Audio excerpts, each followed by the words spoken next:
Hi, welcome to Valkyries interview with the fabulous, my fave, Kacey Ezell. Hi, Casey. Hi. That's We the did just happy up dance. this, you guys. If you've ever Yes, wondered what the happy dance looks like, that was it. it's just so great. I'm so excited. So, you guys, I'm super biased, and the people who are writing in Valkyries are so many of my favorite people, and partly I was like, oh, we should totally do these interviews so that I can talk to my favorite people. And I don't know that Casey really got a choice. Like authors got a choice. Do you want to do writing or do you want to do videos? And I was like, Casey, you want to do this video with me? You Yeah. can play. Yeah, I do. I do. Yeah. I always want to do videos with you. Like Mm-hmm. always. Mm-hmm. I I might like Exactly. call you and be like, "Hey, we're going to do a once a week live stream like you and me on my channel Yes. because Yes. okay. Let's do it. I'm in. You heard it here, folks. You might hear it somewhere else first. I don't know. But let's do it. Casey and Marisa discuss the world. Good luck. It's amazing. It's amazing. My dad had an idea for a podcast thing for me that I love. I'll tell you about it later. Folks here can Yeah. find out later. Um, Ooh. but yes, more time with Casey is that's my jam right there. Oh, I So I love love you. you too. We have actual things we're gonna talk about, you guys, like Valkyries, but also we're gonna go wherever we go because why tune in or turn into a conversation with us two and not be ready for shenanigans? That's Right. Yeah. makes sense. Like, here are the rails. We're going to go like this. Yeah, right. We can't even see the rails anymore. We There are no believe they rails. exist. There are no rails. There is no spoon. There are no rails. It's fine. It's fine. Here we Yeah. are. It's fine. Yeah. But I will ask all of the questions. It will happen. We'll just willy-nilly it along the way. So, I like when you ask um, questions. well, I love it when you answer them. So it's so good. So cool kids. Thanks for being here with us, watching this whenever it is that you are watching our shenanigans. We are talking many things, but we are talking expressly because we have an anthology coming out in Hit World Valkyries. It will launch the spin-off of the Hit World universe, Valkyries. And so Kacey said yes, thank goodness, to being in this anthology with us and delivered an amazing story. So we're going to talk a little bit about that. And the idea is you all will get to watch these recordings of these awesome authors leading up to the release of the first anthology. So you'll get to meet some authors, you'll get to better know others, and then you'll get to meet their Valkyries. So that's the plan. So That with is the that, plan. author Kacey Ezell, you Yes. fabulous lady, you. Yes. What do you write and why do you write it? Uh, it might be easier to ask what don't I write? Right? So, Tell everyone the term that, as far as I know, you invented. genre fluid. Yeah, I'm very genre fluid. Yes. Genre fluid. I Also love it. ADHD AF, which is a technical acronym. We can. Sorry. Not even Please 5 minutes in yet, folks. Here we go. That's all we needed. That's all we needed. It's good. Yeah. No, so I'm primarily known for like science fiction and fantasy. I am along with Marisa Wolf, that chick right there, or wherever she is. Yeah. She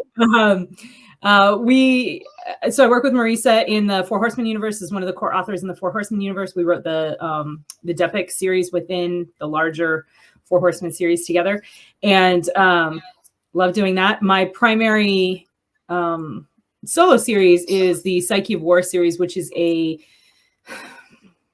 kind of military fantasy alternate history sort of series. It postulates what happens if there are certain women who have always been psychic, and looks at the way that they may have, these women may have lived through certain world events like World War II and the beginning of the Cold War and the Vietnam War. It's basically psychic women at war, right?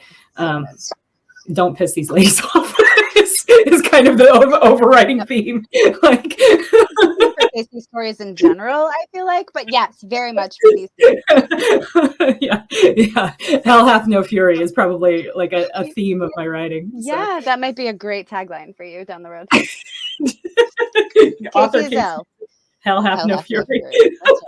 Wow, I know what I'm getting. Okay, great. Let's go. Let's go. So either that or don't mess with Mama Bear. That's the other theme that's pretty consistent in my work. This is a good one. So, yeah. But I also write fantasy. Fantasy, urban fantasy. I'm really into those things. Right now I'm working on a space opera project that is new, that will be, I'm developing this property for Chris Kennedy Publishing. So more to follow on that. It's got a great title though. I love the title of my work in progress. Its working title is The Queen's Fixer, which I don't know. I just think that sounds cool. It's a very good title. I have it. I'm not here to brag, but I'm totally bragging. I have it on my desktop, y'all. So as soon as I catch up on some writing, that's what I get to reward myself with. Yeah. Oh, thanks. I'm excited to be your reward. That's cute. Yes. So, yeah. Yes. And I also wrote a story for Hit World Valkyries, which I'm super excited about. This will be my first foray into the Hit World universe, but it's one that I love and that I've been kind of like looking for an in on, because it's the whole thing about, I love noir. Oh, I forgot to mention noir. I love noir. Like that's one of my things, right? I also I'm editing a series of anthologies for Baen Books about, that are like noir crossovers with science fiction and fantasy. And so noir is my jam. So like when Hit World came out, I was like, oh, I need to get in on this, because it's that whole noir urban fantasy, I love it. I love that stuff. So I'm super excited about the opportunity here with Valkyries. Ooh, that's awesome. Well, we're excited to have you. So that's great. So if you had to give people a warning and or a temptation, what do you want them to know about your stories? I will make you cry. I will make you cry. Yeah. Yeah. And I'm not even sorry about it. I'm like, sorry, not sorry. So for me, what I want to write stories that I want to read, right? And I think that's pretty common. The stories that I love, like deep in my soul, are the ones that tangle up and engage my emotions and make me feel something. And so I always want to try and elicit that same emotional entanglement from my readership. And it's not always like, I'm not going to make you cry like George R. R. Martin's going to make you cry because he's going to make you love a character and then just, ridiculously them for no reason at all. To hurt you. Yeah. When I say I'm going to make you cry, it's because I want to make you emotionally resonate with what's going on with the character and feel what they're feeling and go through whatever it is that they're going through. I've worked really hard to develop this skill set to allow me to do that. And I'm pretty proud of the results, and I'm going to continue to develop that. Because I'll be honest, like my ego loves it when people post online, like, oh, I just read Kacey's book and it's super dusty in here, Especially when they're grown. Ninjas, Yes. Yes, Kacey is one of those people who I have seen, of course she makes me cry. Like, of course I fall in love with every character she's ever written. It's been true since our fan fiction days. But one of my favorite things is when grown former military men will post like, yeah, I wept. Like it makes my heart so happy because they felt their feelings and it was so good. They had to talk about feeling their feelings, and it's really good. And it happens every time she writes a book. Just be too good. Oh, thank you.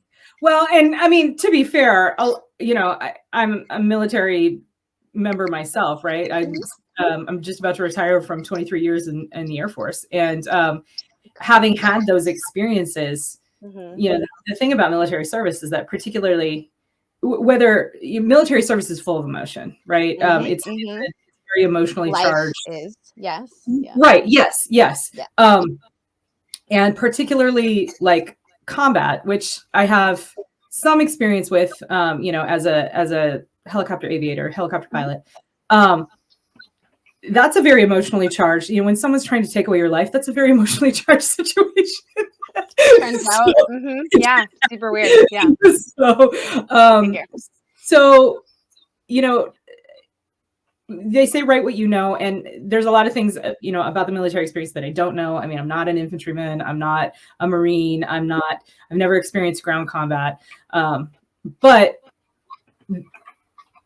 there are, you can kind of tap into some of that stuff. And I think that because I write a lot of military focused fiction, it resonates with people who have that background as well, Yeah. And it also resonates with people who don't, right? I don't. Sure. And while I am biased, it super resonates with me. And there are other, people who will make a big deal about how books don't make them cry. Things don't make them cry. Movies don't make them cry. But Kacey's books make them cry. And it's pretty great. It's pretty great. That only happened once that someone said that. But I remember it. So far, to be clear, that we know about. Yeah. So that's the warning label, is that I will actively attempt to engage your emotions and potentially make you cry. Yeah. In a good way. Love that. Actively engage your emotions. That's excellent. That is excellent. So speaking of, you write what you would want to read. So in books that you've written or books that you've read, what is a book that you love to recommend to people, or that you're just like super into right now? Super into it right now. Oh my gosh. Do I just have to pick one? You can pick, go. Let's go. Can I recommend an author instead? Yeah, absolutely. Okay. So in fact, I think he's got a new release coming out. There's a Canadian author named Guy Gavriel Kay. He writes, I've told you about him before. Yes. He writes fantasy, and a lot of his fantasy is sort of historically inspired fantasy. Like one of my favorite series of all time is a duology. The first book is called Sailing to Sarantium, and the second book is Lord of Emperors, something like that. I don't know. Anyway, and it's the setting is loosely based on like Justinian's Byzantium, right? Sailing to Sarantium actually comes from a poem that references sailing to Byzantium, and so he basically takes not in every book that he's written, but in a lot of his books, he takes historical settings that I find fascinating because I'm a huge history nerd, and kind of files the serial numbers off and twists them a little bit to put them in the fantasy setting. And sometimes it's more fantasy, like more magic elements, and sometimes it's like just like a thin veneer of fantasy, like a little sparkle. Yeah, a glaze. A glaze fantasy. So, fantasy. Okay. And that duology is one of those where it's just, there's just a tiny bit of fantasy in there. But, he creates these incredible characters in these incredible emotional situations that like they become real people to me. And I care about what happens to them. Either I hate them and I want them to be dismembered, and sometimes they are, or I love them. And, and I like, I feel what they feel. So yeah, and like I said, he's got a new book. I follow him on Facebook and stuff. Nice, yeah. He doesn't know me. This is not like a sponsored post or anything. He's not shooting $10 bills over your way. Yeah, he's got a new book coming out in May. All the Seas of the World, I think it's called, and I'm super excited. I can't wait to get it. So yeah. Oh, that's so exciting. That's awesome. That is awesome. I love how. So I made this question to specifically not ask like, what's your favorite book? Because it's such an unfair question. Because like, who has one? Like, right? Like, what mood am I in? Yeah. Right. For a season, for a mood, for a certain person, for a genre, for a time of my life. I don't know. But it's still an unfair question because it's still like, I have like 10. I want to tell you about these 10 books. It's awesome. Yeah. Yeah. Writers and readers, man. That's who we do. Yeah. Who we do? Yes. So speaking of all the things, in Hit World, folks, as you may or may not know, the fabulous Rob Howell recently referred to Hit World as genre gumbo, which I love. So in Hit World, which is vaguely urban fantasy, noirish, genre gumbo, everyone has a knack or a talent that might just be magical in nature. So what's yours? Getting my friends to do things that I think are good for them. You know what, Cosign, that's probably right. For example, this one time I had this really good friend that I used to write fan fiction with, and she was super, super talented. But she was like, I don't know if she had ever thought about writing anything or publishing anything like that, but she hadn't done anything about it. And until I sent her a story, I was like, hey, what do you think of this? And she was like, oh, I love it. And I was like, cool. Do you want to write a novel with me in this setting? And that's how Marisa became That's how Marisa got involved with the Four Horsemen universe. That's how Marisa became a CKP author. Kacey. Nope, Kacey. Yeah, Someday I'll get my left right. But yeah, And that's I'm not the only one. no, Yeah. you're not. That's my superpower, is recruiting people to do things that I think they should do. In their best interest. Their best interest, according to me. No, Right, may not be according to them. I mean, I feel like universally it's been pretty it's been widely regarded as a good move. So so far, I try not to be obnoxious about it, and I mean, if you would have been like, no, I don't want to write anything, I'm too busy, I've got life, I'd be like, okay, cool, like, well, thanks, I love you. Okay, sure. Yeah. I still love you. That was a different finger. Cool. All right. So on the speed round, which can be as speedy or not as you like. Speed round questions. Ready? What's your theme song? My theme song or my Valkyries theme song? Your theme song. This is about you. You can also answer for her in addition if you want to. Okay. My theme song. Shit.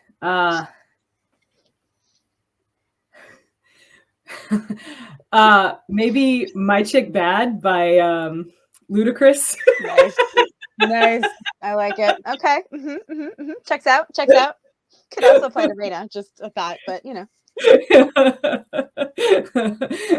Well, Reyna's theme song, at least in my head, Reyna's theme song is like Reyna and Bryn's theme song, and it's Best Friend by Doja Cat and the other chick. Yes. Yes. Yeah. Kacey sent me that song and I was like, yes, that's the opposite of a hard pass. That is a hard yes. That is them. It's really good. Go to game night choice. Telestrations. Nice. Yeah. What sitcom would you star in? And this is either an existing sitcom that you would be a star of, or if a sitcom was made of your life, what would it be called?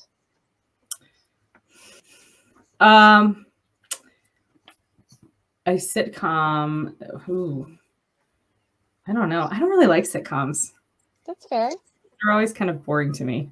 So except The Good Place and Brooklyn Nine-Nine. They're amazing. What? Nothing. Well, The Good Place isn't a sitcom, is it? Oh, I mean, it's a 30-minute. I would love to be. I would love to star in The Good Place because it's hilarious and funny.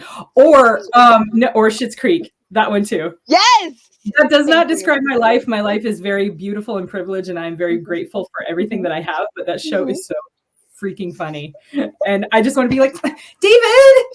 Ew, David. Ew. Ew, David. Ew. So good. That show is so good. I love everything about that show. I have trained my Instagram reels to show me clips from Schitt's Creek and The Good Place and Parks and Rec, and it's a delight. Oh, Parks and Rec! Yes, I love Parks and Rec. Are these sitcoms? See, when you say sitcoms, I think of like, I don't know, like Three's Company and like, Sure, those are 70s sitcoms. Time has happened. Yes. Okay. Stuck in the past. I'm sorry. Here to help. I'm here to help. I do love. You're like, I hate all of them, and I was like, what's up these ones? And you're like, oh, and also this one, and also this one. Wait, actually, I love these. They're so good. I wouldn't want to actually be on The Office. No. But I love watching The Office. But I think I wouldn't mind being on Parks and Rec, and like, I just want to hang out with like Ron Swanson and Leslie Knope. Like, yeah, I agree. I feel like I have met various versions of that are less funny in the nonprofit world, and I would love to be in the Parks and Rec world. Yeah, because, right. Yeah, they got stuff. They got some stuff done. They actually got a park eventually. I mean, it happened. Yeah. Also, the Ron Swanson, like, here's my permit. Like, this just says I can do what I want. Yeah. Ron Swanson is like my spirit guide. I'm not even kidding you. Like, I know more than you. Yeah. I don't know. That we don't need this. I know more than you. Just put yourself out there. This just says I can do what I want. Yeah. Why does government matter? It doesn't. It doesn't. Thanks, Ron Swanson. Genius for our ages. Amazing Ron Swanson. So good. Okay, good. So I feel like we got an idea of the sort of sitcom that you would star in and that you would approve of because you don't think it's a sitcom, and I like that. So good. What is or are your favorite treats? Like to eat? Or just treats for yourself, like treat yourself, since we're doing Oh, parts and treat rec. yourself.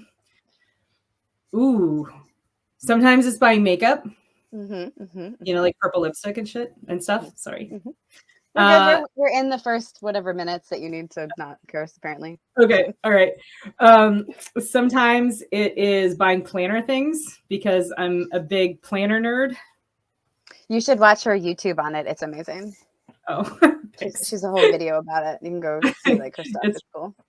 It's a little ridiculous, I'll be honest with you, but I love it. I love it. And I don't know, I feel like it helps me stay organized, which is kind of the whole point.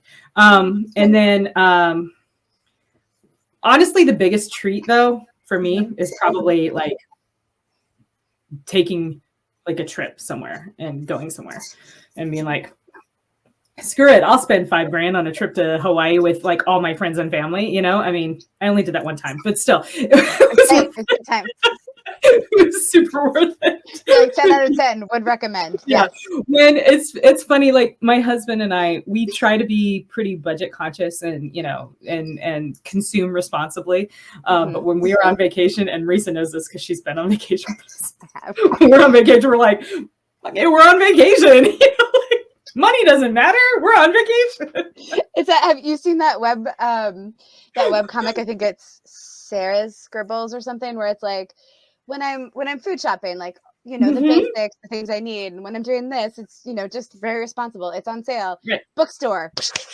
And this, like, yes, bookstore. That's and on vacation. Yeah. Here we go. With all the sunglasses. That's right. The fur coat, just all of it. Like, this is what I live for. It's bad. I need to be careful how often I go on vacation for exactly that reason. Sure. But it's not bad because you don't go on vacation like every month. So right. Yeah. Although who knows? Retirement's coming. Yes, that's what I'm saying. Like, come travel the country with me. We will have much havoc. It will be wonderful. Oh my. Yeah. I don't know if the United States would survive. I mean, look, if any time was a good time, no, nothing. Okay, so speaking of vacations, team beach or team mountains? Drink my drink. Team mountainous island. Because I'm not choosing. Well answered. No follow-up questions. I agree. What are your favorite pizza toppings? All the veggies, which is weird because I used to be like a hardcore pepperoni pizza kid. And I do still enjoy meats on my pizza, but a lot of times, right. I mean, who doesn't love the meat, right? So on pizza or otherwise. Yeah. 23 minutes in. We're good. We're good. Yes. This is an adult broadcast, ladies and gentlemen. Correct. Hello. Or it doesn't get it, so it's fine. Don't worry about it. Pizza gets greasy sometimes with too much meat on it. And so I like a lot of veggies so as to make it less greasy. I don't know if that's logical, but it makes sense in my head. I like it. That's all that matters. Is about you. So right. That's there are no wrong answers. I mean, I can't be like, in the universe of Kacey, this is how it works. Correct. That is logic, and you're welcome. What fictional character would you choose as a mentor? Oh, geez. Ron Swanson? Nice. Yes. Teach me your ways. Now, I'm afraid, sir, when I told you I want all the bacon, you're going to give me some bacon or a lot of bacon. What I said was right. all the bacon. All the bacon. However much bacon you have back there, I want it in my face. Okay. Right. Are you a morning or right? So good. Morning or night person? Night. Yeah. But here's the thing. So I live in Japan right now, and Japan is sometimes known as the land of the rising sun. They're not kidding. So there's no daylight savings time here. Yeah. And so the sun comes up at like 4:30 in the morning, and we have blackout curtains on my windows. Yeah. And I still wake up. Like I'm up by 6 at the latest, just because that rising sun here is no joke. And I don't know what it is, but yeah. Well, it's, we were evolved. Sorry, guys, it's true. We were evolved to go with circadian rhythms are a real thing. So your body's like, sun's up, let's go. Yeah. And so is my cat, which might have something to do with it. Okay. Less evolutionarily driven, but equally true. More shut the fuck up driven. Yeah. More than too much. I can't. Okay. Oh, cats, the best. Oh, they are. Okay. So shifting to other things that are the best, like your Valkyrie. Oh, Segue. thanks. Oh, Yeah. well done. Thank you. And a compliment in there. I like it. Yeah. You're so skilled. Thank you. It's like I've done this once or Yeah. twice before. How would you introduce your Valkyrie? So once again, in the immortal words of Doja Cat and the other chick, which I feel really bad that I can't. Equally great. Correct. It's fine. We'll find it. That's my best friend. She a real bad bitch.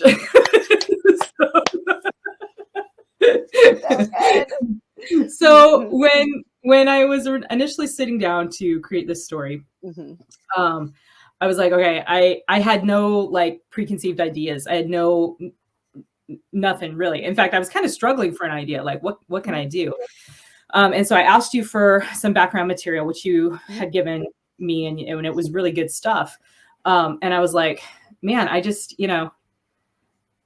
I mean, I love you, right? Like you're one of my best friends. And so I think I was a little bit inspired by that. I was like, shit, let me write Bryn's best friend, and what's Bryn's best friend going to look like, and what's she going to be like? And so she came out to be a real bad bitch in her own right, but not in the sort of traditional mold of a bad bitch. She's not a shooter. She didn't know what to do with guns. She holds them like this, like, no, I don't know what to do. It's dirty. Get it away.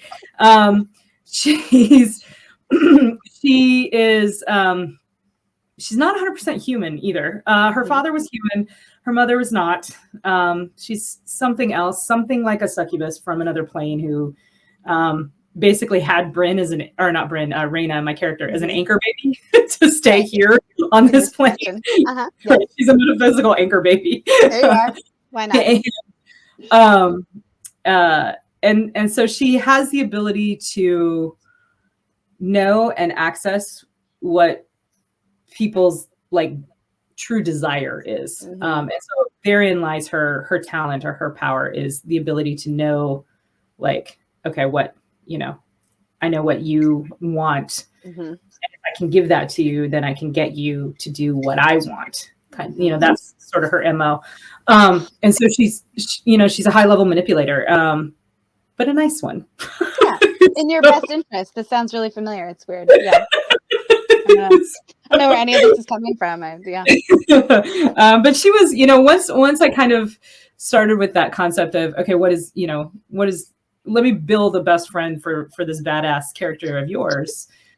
That's she just sort of came together, like that. So, and I love her. Like she's fully fledged in my head. I can't wait to write more stories about her. I hope people enjoy the story that is going to be in the Valkyries anthology, because it was a lot of fun to write. It's a lot of fun to read. And not just because Bryn's in it and I'm biased and I love Bryn, but Reyna is a delight. And I am really excited to see in a story her reaction to the like someone I don't want this someone drop it, please. I don't know what to do with this. People are shooting. I don't like it. I'm gonna wait over here. Okay, thanks. That's right. It could scuff my Louboutins. So correct. Like, but it can't hurt you. I'm not worried about this Chanel. Yeah. Right, this is Chanel. That's the other thing, is Chanel's her favorite designer. I like legitimately, when I was creating her, like went and looked up, I was like, okay, I need something classic. And and I was like Googling different designers. Yeah. And I decided that, she's a Chanel girl. So yeah, that's pretty classic, right? It's very classic. I love it. What 3 words would you use to describe Reyna? Beautiful, manipulative, and wounded. Ooh. Yeah. Very nice. Yeah, because her relationship with her mom is very difficult, and her father died like a long time ago. And so she's got some. I mean, I think most people are wounded, and by the time you get to be an adult, everybody's got some shit, right? Yeah, some things have happened. Yeah. But she really encapsulates, and the reason I use beautiful, which kind of sounds like a maybe like a little bit of a shallow descriptor, but for her that's really part of her identity because of her heritage as a half succubus or whatever. And not it's so succubi exist in hit world. Reyna's mom is not that type of succubus. She's something similar. I don't really know if we have a name for it. But again, the power lies in the ability to know what people want and to be able to give them that or give them the illusion of that, and then to draw life energy from them,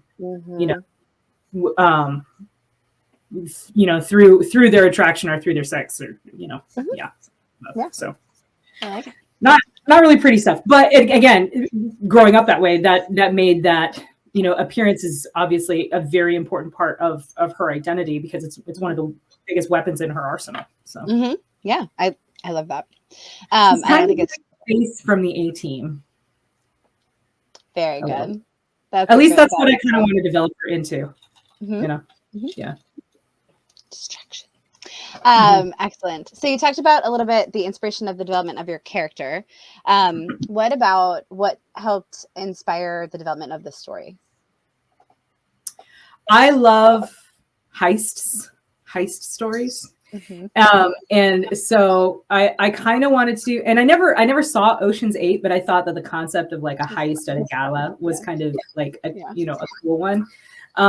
And I wanted to do something. I wanted to set it in Washington, D.C. because I'm familiar with Washington, D.C. and there's a lot of money in that area.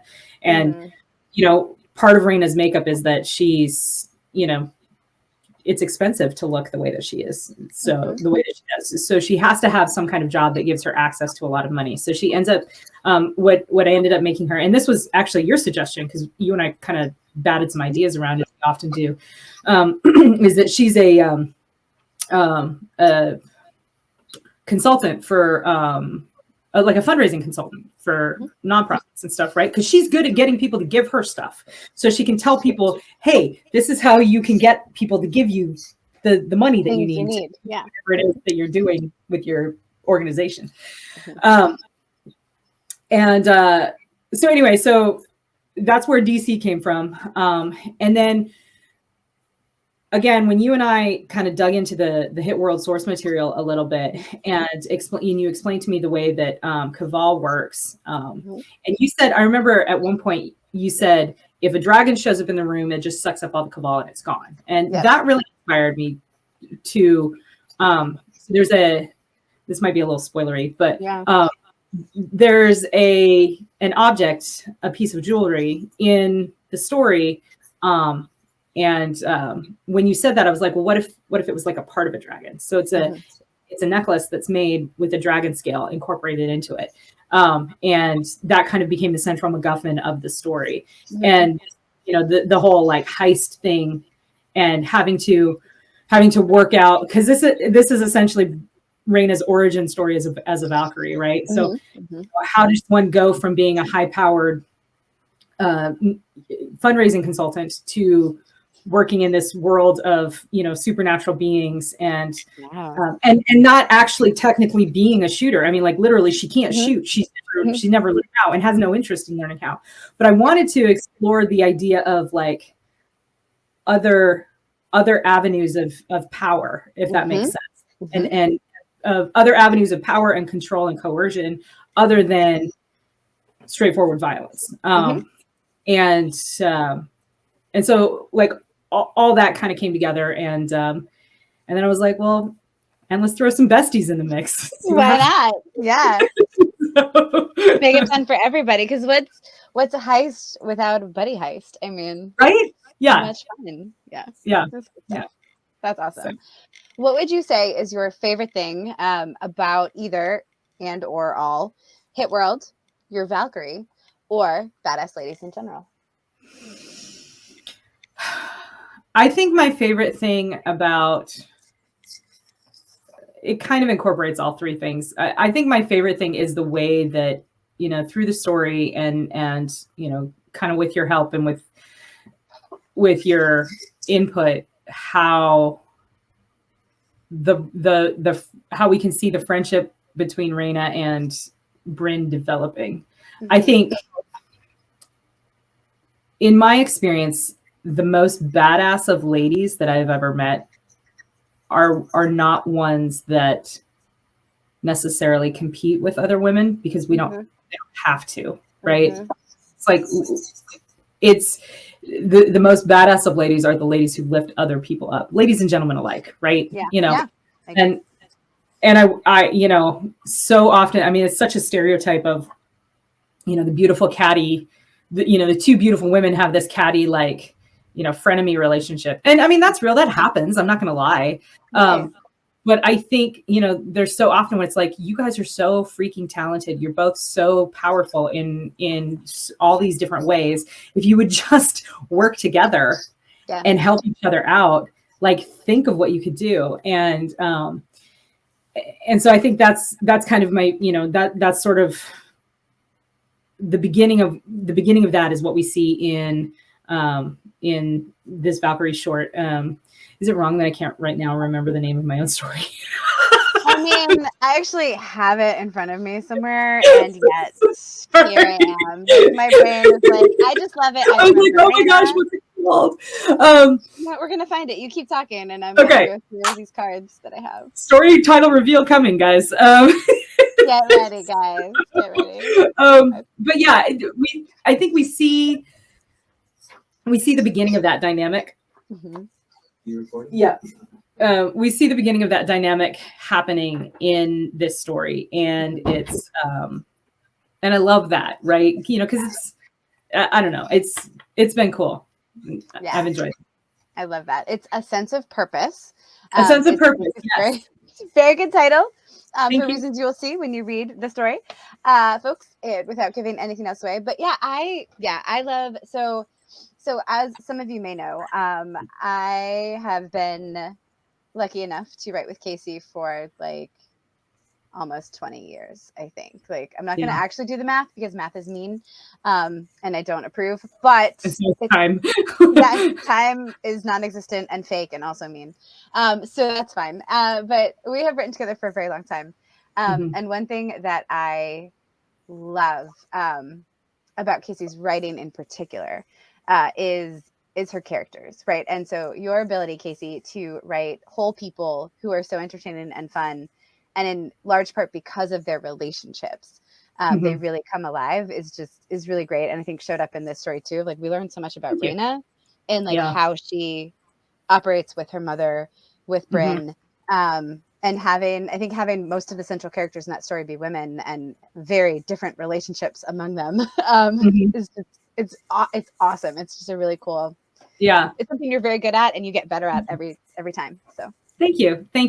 Yeah, I wanted to, the story ended up being kind of long, and yeah, it was a little over the word count. Sorry about that. And I actually thought about cutting out a lot of the bits with Reyna's mom, but the reason I decided not to is because I realized that in this story, I almost set up Reyna's mom is essentially a foil for Bryn in this story, right? Because Reyna and Bryn are friends. They respect each other.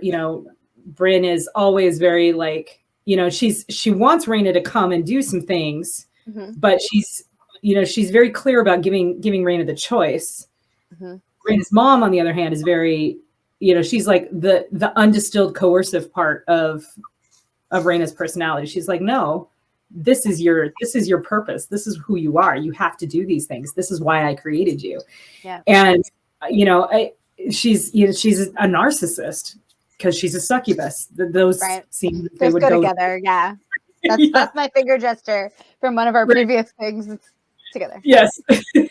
So, but I am very fortunate that I have not had to deal with a narcissistic parent, but I know plenty of people who do. And from talking to them and from watching how they struggle against that was something that that I kind of wanted to explore was this avenue of you exist to do what I want you to do versus you exist to do what you feel you need to do.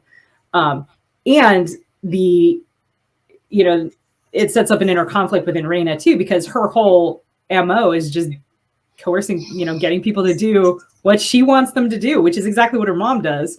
Yeah. But she's trying to figure out, okay, how can I do this in a way that I can still live with myself, you know? Yeah. So.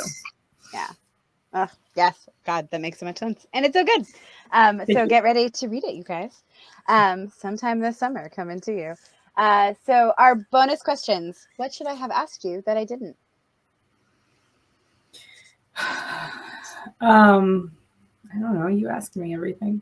How about books of yours that people should read or new things coming out that they should look out for? Yeah. So you should definitely read the Psyche of War trilogy. It's I'm really proud of it, you guys. The first book is called Minds of Men, and it is psychic women on B-17s flying over occupied Europe in 1943.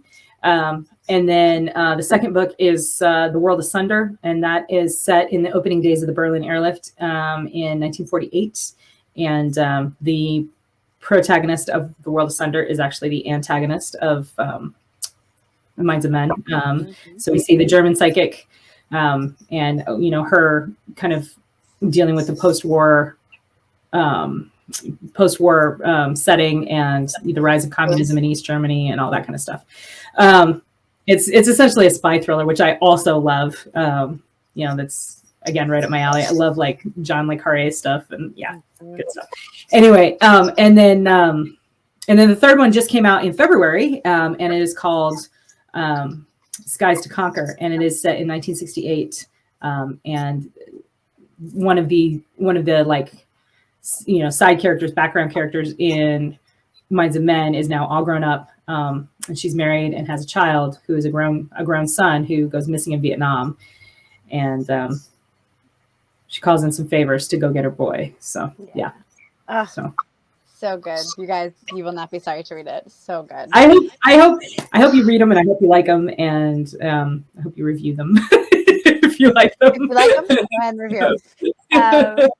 All right. So I also have a brand new short that well, it's not technically brand new, but it's so it first came out last year as part of Craig Martell's The Expanding Universe 7.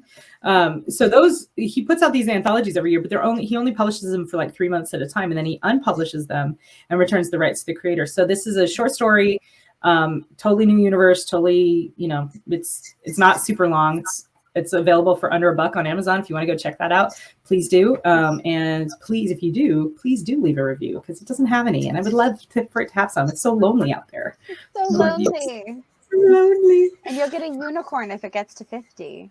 Yeah, right? Here, yeah. Yeah. The word on the street, the author street. Word on the street is, yeah.